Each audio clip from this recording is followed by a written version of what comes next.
दोस्तों, हम में से हर एक को मिस्ट्री बेहद पसंद होती है, पर क्या आपने कभी सोचा है कि क्या होता है कि जब किसी मिस्ट्री का कोई तसल्ली बख्श खात्मा नहीं होता। जी हाँ, इस वीडियो में मैं आपको इंतहाई अजीब, खौफनाक और मायूस कुन क्राइम स्टोरीज के बारे में बताऊंगी, जिसको सख्त मेहनत के बाद भी पुलिस हल करने में बुरी तरह नाकाम रही। दोस्तों, ये पहला केस सबसे ज्यादा तशहीर शुदा ना हल होने वाले केसेस में से एक है। ये केस इतना मकबूल है कि यहाँ तक कि एक खास वेबसाइट भी इस कातिल का सुराग लगाने के लिए डेडिकेट की गई है।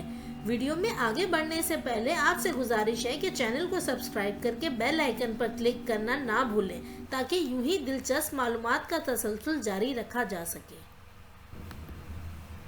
The zodiac killer. ज्यादातर लोग अपने जुराइम के बारे में खामोश रहते हैं, लेकिन माजी में एक ऐसा सीरियल किलर भी गुजरा है जो कि पुलिस के लिए खुद क्लूज छोड़ता था। 1968 से 1969 तक इसने सैन फ्रांसिस्को को अपने कत्ल के हंगामे से खौफजदा किया हुआ था। वो मकामी अखबार को कोड शुदा लेटर्स भेजता था। पुलिस इस लेटर को डिकोड करने में नाकाम रहती, जिससे पुलिस की बदनामी होती। इस कातिल का दावा था कि इसने 37 कत्ल किए हैं, और इसकी दहशत का आगाज तब हुआ जब इसने डेविड और फेरेडे नामी टीन एजर्स बच्चों को गोली मारकर कत्ल किया। अगला कत्ल इसने पूरे 6 महीने बाद एक कपल का किया, जो कि पुराने कत्ल के जाए वकुआ से तकरीबन 4 मील्स के डिस्टेंस पर एक पार्क पर बैठे थे।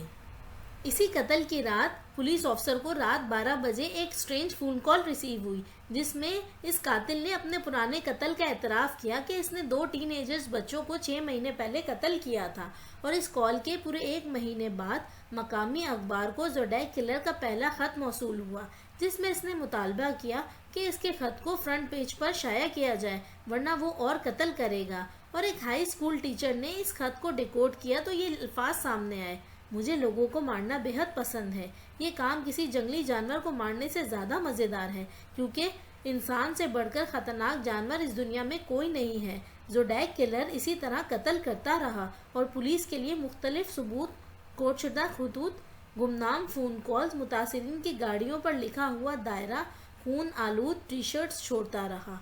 पर पूरी आधी सदी गुजर जाने के बाद भी पुलिस ज़ोडिएक किलर को पकड़ने में नाकाम रही। The Tara calico case. ये बात है सितंबर 1988 की। ये दिन मोटरसाइकिल चलाने के लिए बेहतरीन दिन था। न्यू मैक्सिको में रहने वाली लड़की तारा कैलिको ने अपनी माँ की गुलाबी मोटरसाइकिल उधार ली। तारा एक एक्टिव और घूमने फिरने वाली लड़की थी, और वो एक बैंक में टेलर थी और माहिर नफ्सियात बनने की तालीम हासिल कर रही थी। इसने अपनी माँ से कहा कि आज दोपहर वो टेनिस खेलने जाएगी, और अगर बाइक पंचर हो जाए और वो दोपहर तक वापस ना आ सके तो इसके लिए गाड़ी भेज दी जाए। पर तारा कैलिको कभी वापस नहीं आई। इसके माँ बाप ने इसे ढूंढने की बहुत कोशिश की। इनकी कोशिश यहाँ तक इख्तिताम को पहुँची जब पूरे 1 साल बाद एक तस्वीर मिली, जिसमें तारा कैलिको एक लापता लड़के के साथ थी, और दोनों के हाथ और पाँव को बांध कर दिखाया गया था। वो लापता लड़का इस इलाके में अप्रैल 1988 से गायब था, और वो तारा से तकरीबन 5 महीने पहले गायब हुआ था। और ये तस्वीर फ्लोरिडा के पार्किंग लॉट से मिली। हैरानी की बात तो ये है कि इस तस्वीर में तारा के पसंदीदा ऑथर की एक बुक भी मौजूद थी। शुरू में तारा की मदर को ऐसा लगा कि ये इनकी बेटी नहीं है, लेकिन इसकी तस्वीर में मौजूद किताब तारा के फेवरेट ऑथर की किताब थी, और वो तस्वीर में मौजूद लड़की के फेस फीचर भी तारा से काफ़ी मिलते थे। 1990 में इस तस्वीर में मौजूद लड़के की बॉडी ठीक इस जगह मिली जहां से वो गायब हुआ था, लेकिन तारा कैलिको के पेरेंट्स अपनी मौत तक अपनी बेटी के बारे में कोई सुराग नहीं लगा पाए। The seaward feed mystery. 2007 में एक लड़की ब्रिटिश कोलंबिया के साहिल समंदर पर घूम रही थी। इसे एक स्नेकर शूज़ नज़र आया। जब इसने शूज़ में मौजूद सॉक्स खोल कर देखा तो इसमें इंसानी पाँव मौजूद था। इस वाक़ये के बाद वक्तन फ़वक्तन इसी तरह ब्रिटिश कोलंबिया के साहिल से इंसानी पाँव मिलने का सिलसिला जारी रहा। इन्वेस्टिगेशन ऑफिसर ने इस पाँव से मुताल्लिक मुख्तलिफ नज़रियात पेश किए, लेकिन 2008 में वैंकूवर पुलिस एक पाँव की शनाख्त करने में कामयाब रही। इस पाँव का डीएनए एक ऐसे शख्स के डीएनए से मैच करता था जिसने खुदकुशी की थी। इसके बाद एक और औरत के डीएनए से पाँव मैच किया। इस औरत ने भी खुदकुशी की थी। इन नताइज की वजह से ये कयास किया गया कि ये तमाम पाँव इन लोगों के हैं जिन्होंने पुल से छलांग लगाकर खुदकुशियाँ की।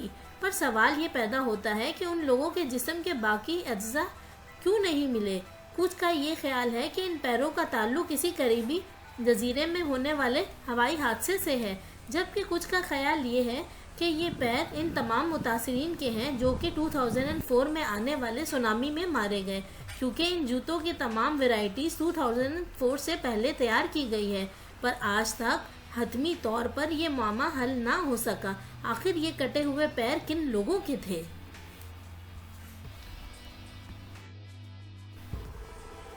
बासा मर्डर मिस्ट्री। हालांकि ये केस हल हो गया है, लेकिन ये कैसे हल हुआ ये एक मिस्ट्री बनी हुई है। ये बात है 1977 की, जब शिकागो में एक रेस्पिरेटरी थेरेपिस्ट जिसका नाम टेरेसिटा बासा था, वो गद्दे के नीचे पाई गई और इसके सीने पर चाकू से वार किया गया था और जेवरात भी चोरी हो चुके थे। पुलिस किसी भी मुश्तबा शख्स को जुर्म से जोड़ने में नाकाम रही। ये केस हल करना इंतहाई मुश्किल लग रहा था, लेकिन मकतूल बासा की को-वर्कर रैमी चोए गैर इरादी तौर पर मालूमात फराहम करने का अहम जरिया बन गई। रैमी को बासा के बारे में डरावने ख्वाब आते थे। इसने देखा कि बासा इसे अपने कत्ल की कहानी सुना रही है और इसे ख्वाब में मैसेज दे रही है कि एलन शोरे नामी शख्स ने उसे कत्ल किया है और फिर इसके गद्दे को आग लगा दी। बासा की रूह ने रैमी को ये भी बताया कि इसकी चोरी शुदा ज्वेलरी एलन शोरे ने अपने एक रिश्तेदार को दी है।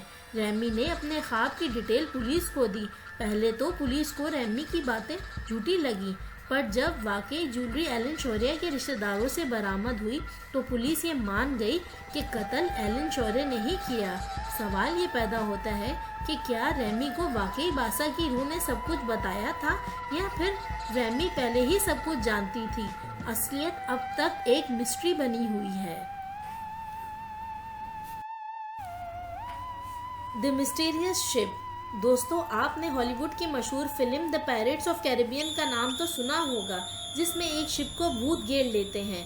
पानी के जहाज़ों पर भूत महज अफसानों और फिल्मों में ही दिखाई नहीं देते, बल्कि हकीकी ज़िंदगी में 1947 में ऐसा हो चुका है, जब शिप स्मार्ट्रा और मलेशिया के दरमियान वाक़ई इलाके में मौजूद था कि अचानक इस इलाके में मौजूद शिप ने परेशान कुन कॉल सुनी कि कैप्टन समेत तमाम अफसरान मर चुके हैं, तमाम क्रू मेंबर्स भी मर चुके हैं। सिल्वर स्टार नामी एक अमरीकी जहाज़ ने इस कॉल का जवाब दिया तो मालूम हुआ कि ये ऑरेंज मैडन नामी जहाज़ है, लेकिन डेक पर अमले का कोई नामो निशान नहीं।